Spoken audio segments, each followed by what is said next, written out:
"You'd better sit down, Sheriff. Lisa's been rammed." That's how the chaos kicked off.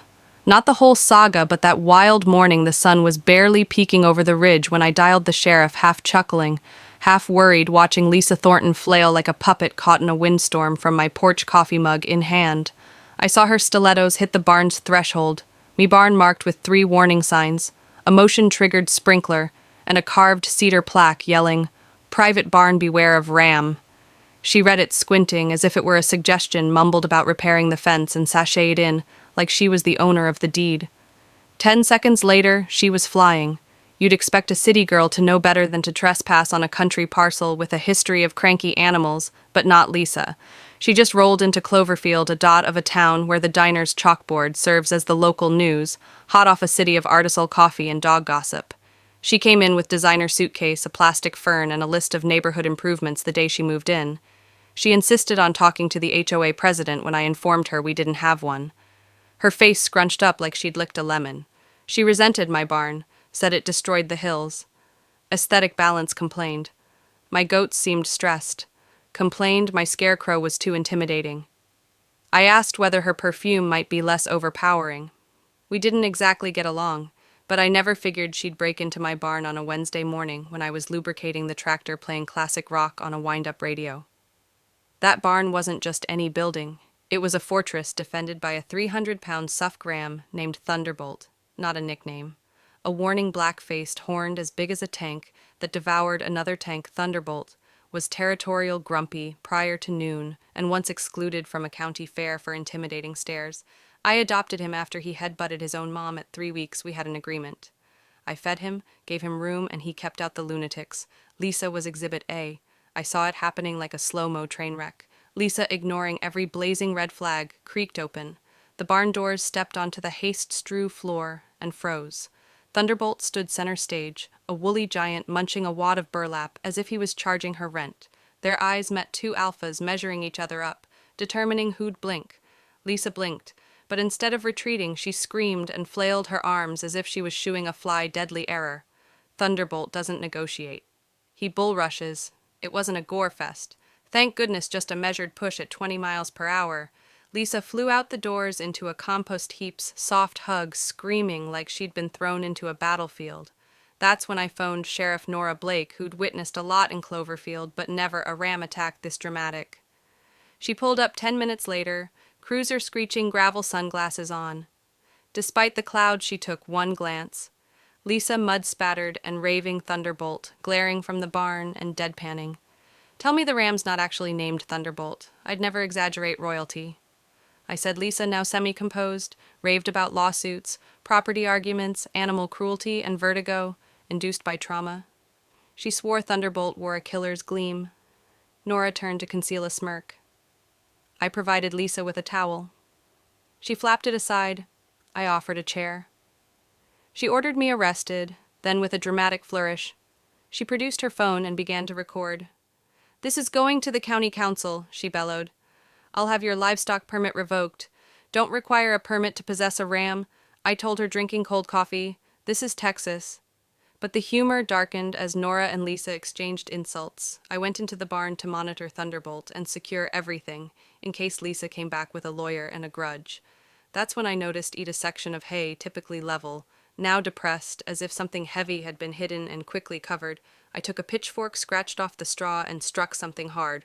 Brushing away dirt, I revealed a rusty metal box 2 feet wide. No markings, my barn, my land. But this wasn't here last week.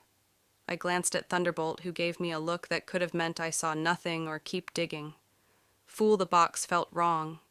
Not explosive, but secretive, buried with haste and purpose. Its hinges were corroded, caked with old soil, like it had been underground before landing under my ram's bedding. Someone had moved it recently, and my gut screamed, Lisa, her panic, once the ram strike, wasn't simply shock. It was dread of someone busted snooping. What was she stalking in my barn? And why had this box be secreted here? This was no longer trespassing stuff. Something else lay buried within that hay, and Lisa was only the ignition. 2 days later, I sat on my porch, sipping iced tea, like my salvation. The barn door remained closed, Thunderbolt snoring in like he'd defended an army. The air tasted heavy, the kind of hush that hurt trouble in small towns right on time. A chiseled SUV with chrome wheels hummed up my dirt driveway, appearing allergic to dust. Lisa was back, and she had support. A man wearing a sharply dressed blazer emerged, hair gelled like a used car salesman's ideal. Lisa strode forward, gesturing like she hadn't been yeed in manure. "This is my cousin Victor," she declared. "He's a lawyer here to talk about a property line problem." Victor displayed a smile that yelled timeshare sales pitch and unrolled a blueprint from a leather satchel. "My family's owned this land for 3 generations. The barn antedates Cloverfield's post office. But Lisa had dug in upper mangled an old map of zones asserting the barn's west wall was 2 feet over her line. Now, her property due to a recent redistricting by town, Victor tapped the map. "This renders my barn incompliant, liable to annexation by neighboring lots." I glared. "You're attempting to nick my barn," Lisa interceded, all indignant indignation. "This town is due cultural preservation. I suggest converting the barn into a public historical display overseen with a tea room and gift shop, thunderbolt eavesdropping." Let out a snort that rattled the barn. I longed to equal his scorn as they strode my land, laying out imaginary lines and plotting like a pair of amateur burglars. I ducked into the barn to inspect the box now concealed under a tarp behind sacks of grain. I brushed it off, showing a faint engraving, SV192. It meant nothing then, but it fanned Lisa's fixation that evening. I showed Sheriff Nora a picture of the box she chewed, jerky scowling. Lisa didn't say this, but I'd wager she was after it. Accounts for her barn obsession. Nora's eyes narrowed. "Only SV I know is Lisa's ex. Simon Vance, he's back in town, seen at the feed store." My jaw clenched. "Simon's here," Nora nodded. "Reports he's coming to visit. Family didn't mention who's sleepless." I sat in the barn with Thunderbolt. The box between us, like a condemned relic. No key worked its lock. Even Thunderbolt snuffed it and walked off to gnaw on a rope. Morning brought worse news. Lisa filed an injunction to close the barn to historical review, excluding mean Thunderbolt from the inside. Thunderbolt sold around the pasture, ramming fence posts and startling rabbits. Lisa pranced up and down town, peddling her community landmark to anyone who'd listen. Cloverfield divides, some were buying her pitch. Others, like Farmer Gus, offered me his donkey for a counterattack. I declined, though I envisioned a donkey uprising strolling my property. I discovered fresh footprints leading from the barn to a creekside clearing there. Fresh dirt, an abandoned shovel, and a ripped comic book sleeve. Vintage expensive. My mind raced a concealed box, Lisa's incursion, Simon's return, now entombed, comic fragments. This wasn't about land. Again at the barn, I discovered Simon on my porch, lean in a worn leather jacket, appearing older than his years. "Ethan," he said. I nodded. "Simon," he glanced toward the barn. "She discovered it, didn't she?" I said nothing. He moved closer. "That box wasn't supposed to be discovered. Not by her. Its memories, blunders, and something worth more than both." Without another word, he walked off, vanishing down the road. The barn loomed heavier now than never. Dawn hit like a kick. Lisa's voice echoed, directing a small construction crew with measuring tools and a drone, buzzing like a vulture. She was getting quotes to bolster her heritage site claim, filming every angle of my barn. I slipped through a side hatch. Thunderbolt chewing a rake handle, eyeing the drone like a target. I sat by the box, its hum of secrets deafening. Seizing a grinder, I struck at the lock spark, showering as thunderbolts marched in protest.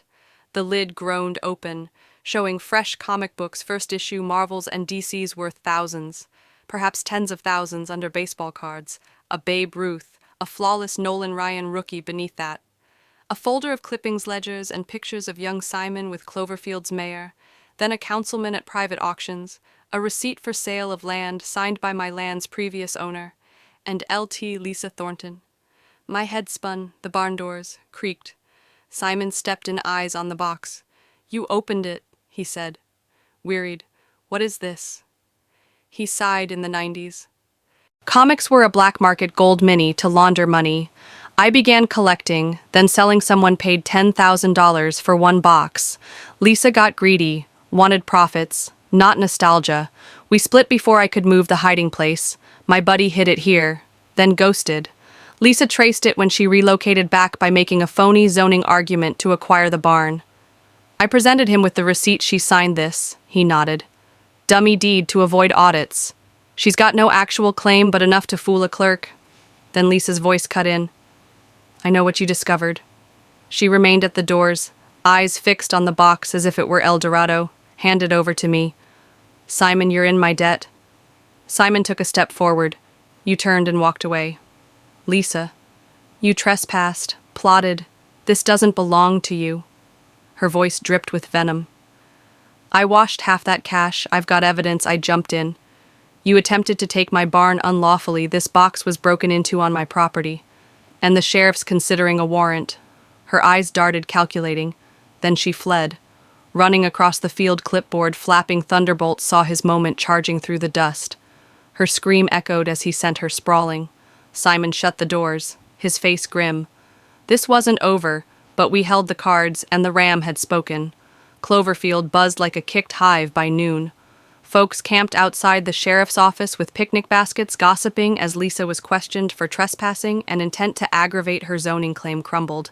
The town clerk confirmed her deed was a fraud. The story hit a local blog, giving birth to Ram Justice memes and TV show producer demands a Thunderbolt's turf show. I instructed them to compensate Thunderbolt in top-grade hay. He was a local hero kid, took selfies from a distance, and Gus knitted him a barn boss blanket. But the box's contents cast a larger shadow. Simon said the comics could purchase a ranch, but the folder outlining tax evasion auctions with Lisa and local elites was dynamite. Some papers were new, ripe for federal attention that evening, with Thunderbolt snoring. Simon and I concurred I'd carry the comics while he made up his mind about their destiny. He sought redemption, not wealth, weary of evading Lisa. In the meanwhile, spun yarns in custody, accusing Simon of coercing her into fraud. Her Jazz Sundays museum proposal had Nora in stitches in the hall. The hearing 3 days hence was a circus in the dank town hall. Lisa, in a stiff blazer, defended herself, citing irrelevant statutes and waving barn diagrams. She blamed Simon and me for planting the box, stating Thunderbolt was a trained attack animal judge, Amos Clean. A gruff ex-attorney appeared ready to retire halfway through the sentence.